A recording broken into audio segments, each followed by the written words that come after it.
Hello, welcome to my YouTube channel. If this is your first time, welcome back.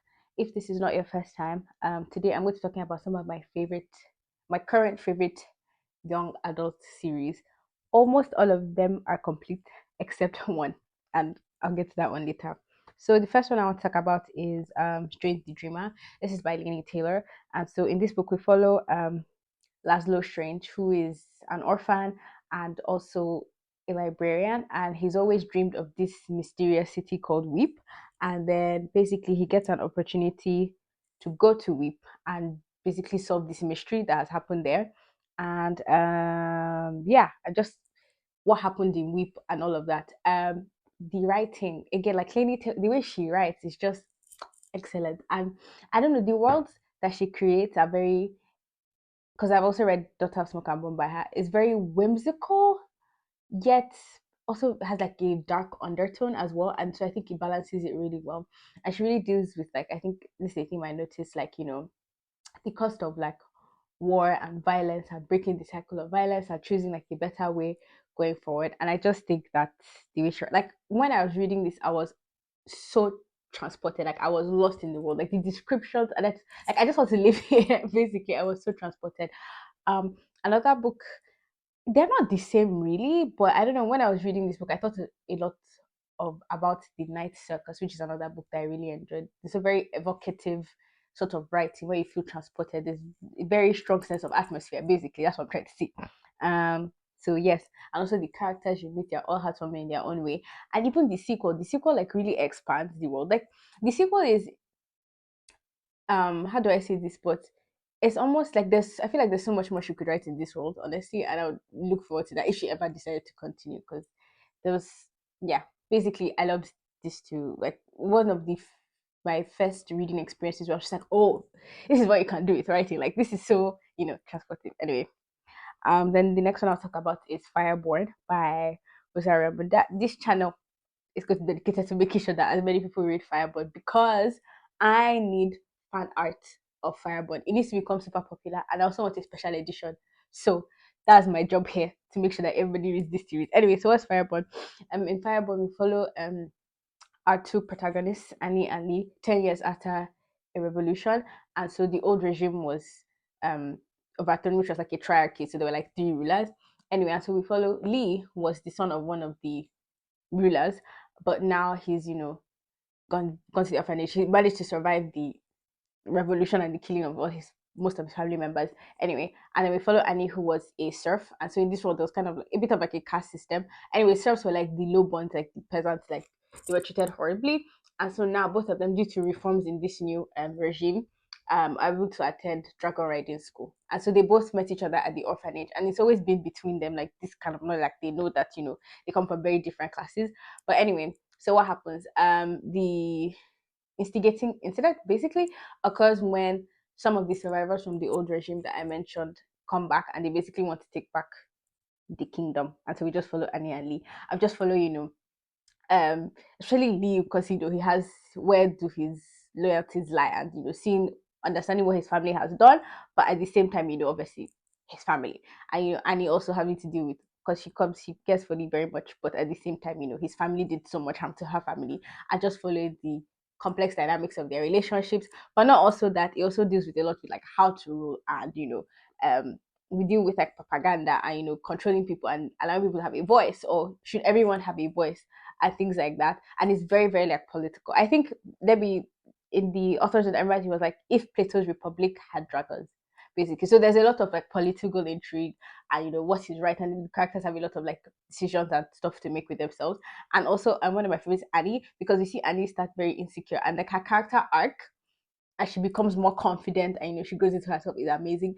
The relationships that she explores, like the dynamics, the nuances in the relationships, that's one I want to discuss, because I was just like, oh my god, but I can't say it because it's a spoiler. But yeah, it's just really all around amazing. Like, with, like, they are like, how much, they're not really big books, but the depth and the amount she's able to cover within those books are like perfect. Like, she has another book coming out, and I like foaming at the mouth. Like, I'm so excited. I can't wait for that one to come out too. So yeah, everybody should read Fireborn if you like dragons. I mean, why not? Then the next book I want to talk about is, I don't think I've spoken about this. Have I spoken about this on, I said podcast on this YouTube channel? So the next book I want to talk about is And I Darken. Sorry, did I mention that Fireborne was the first book in the Aurelian Psycho trilogy?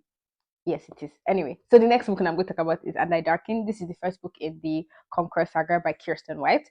Um, and so this is we follow a gender bent version of basically Vlad the Impaler, and so Vlad and, okay, Lada in this case, and her brother have basically been taken kind of hostage by the Ottoman Empire, and we just see them, trying to find, especially Lada, trying to find her way and basically take control of her life and like her agency and things like that. And yeah, this book really like explored ambition, and even like, I also liked like the characters like struggles with their religion. I thought that was really done very well, but not like disrespectful. Um, I liked how, because obviously Lada is a girl in this world and she wants to, take power, take agency, and take control. And so she has to be like very brutal because she thinks that, she's not brutal, then she's weak. And I just really like the dynamics. Also, this had one of my favorite depictions of a sibling dynamic, because we see Lada and her brother, and their dynamic and how they love each other but they hate each other, and it's like they also like envy each other. And I just really like that. Throughout the whole series, I was like, please like each other, like each other. And I just think it has very complex, very, well-rounded characters, and following their arcs as well. And also the ending was like extremely satisfying, and it just there's a lot. Also, I think, wow, all of these books have like a lot of scheming, and I liked how flawed the characters were as well, because like you follow Lada too, and she's very stubborn. Also, her brother is very stubborn, and she refuses to bend her way, to the point where it's just like, if you would just go this way, you wouldn't be in all these issues. And she's also very brutal, and obviously because blood impaler, the impaling does happen.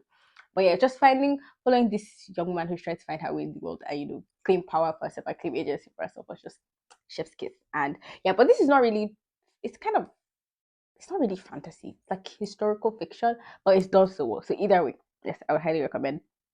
The next book I want to recommend is The Diabolic by S.J. Kincaid. So this in this world, we follow these. There are these humanoid creatures called diabolics, and they are meant to be um protectors of these people. As we follow like this, it's like a space opera type of setting, and we have this galaxy, and there are these great houses. Anyway, so what happens is that um the person Nemesis is supposed to protect, sorry, is called to the Emperor's, like, spaceship. Kind of hard to explain. Anyway, because Nemesis, the person Nemesis is protecting is called Sidonia. Anyway, and the Emperor learns that Sidonia's father is embroiled in like some sort of rebellion, sort of heresy, and so he calls Sidonia over, so he can like keep her father in check basically. And so they decide to send Nemesis instead, who protects Sidonia in her place. And then it's this very, very dark, very type of scheming. There's lots of like political intrigue as well, and she has to keep herself safe, and she doesn't know who to trust. I know that's like a nest full of vipers basically. That's what I'm trying to explain. And then basically things are coming to a head, there, because there are the great houses, and there are the people who live on the planet. We call them excess anyway, and there's a lot of like rebellion, and there's a lot of fracture. And yeah, the Nemesis has to find her place. And also I really liked, and she basically finds herself embroiled, and we go from there. And sorry for my really bad description, but anyway, it's so good. Anyway, and I really liked how Nemesis had to like struggle with her humanity, and because obviously she was synthesized in like a lab, and so she really struggles with like feeling humanity. But as we follow her like find love and all of that, and we see her like grow as a person, and to grow into somebody who has conviction, who has morals. And I think that was really well done. And even like the way the rebellion and the crumbling of the empire, because I've read a couple of stories where we're dealing with revolution and like three over three revolution, but I think this was done in a really unique way.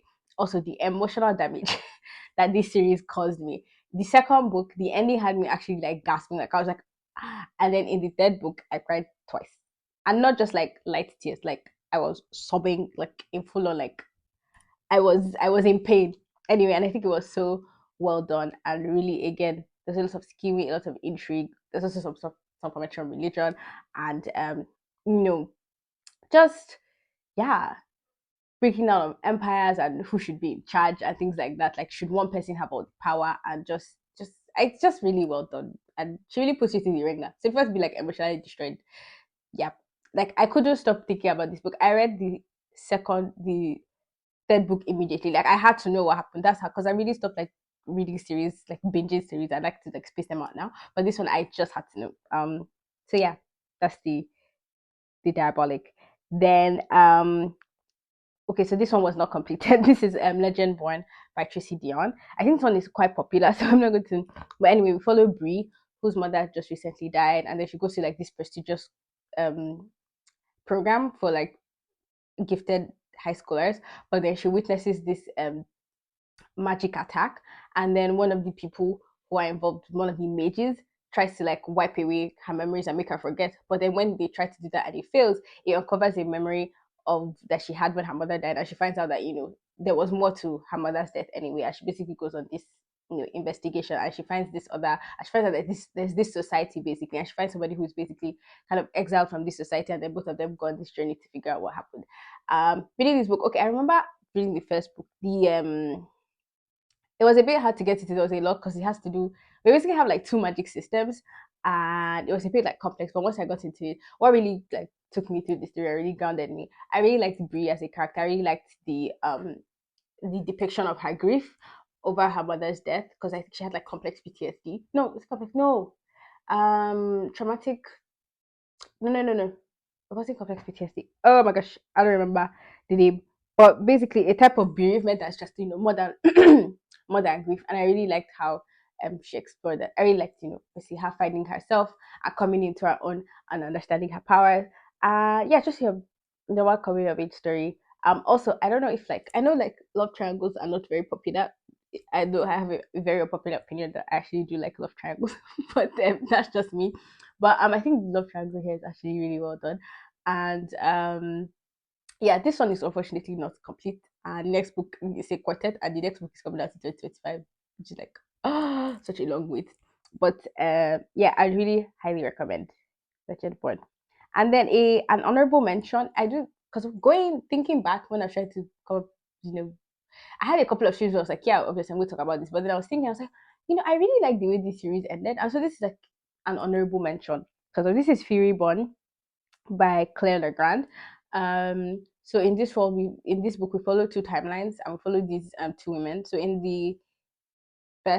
one of the timelines, we follow this woman, young woman Riel, anyway, and in order to save her friend, she basically exposes her powers, and in that she has like a bunch of powers, and there's this prophecy where somebody who has like all these powers will basically either save the world or destroy the world, and then she goes through a bunch of trials in order to prove that she will save the world and not destroy the world. And in the other timeline, we follow this other woman who is basically an assassin. She works for herself. She doesn't, do anything. But something happens, and then her mother goes missing, and she has to join basically a bunch of rebels in order to figure out what's going on with her mom. And so we just follow these two timelines, and then obviously you guess it eventually intersect. Yes. What I really like about this book. And it was a slow build where I read each book and I liked each book more. I remember really liking it's so funny because I think our two main characters are quite unlikable. So I guess if you need likable characters, I guess this is not the one for you. But I like them.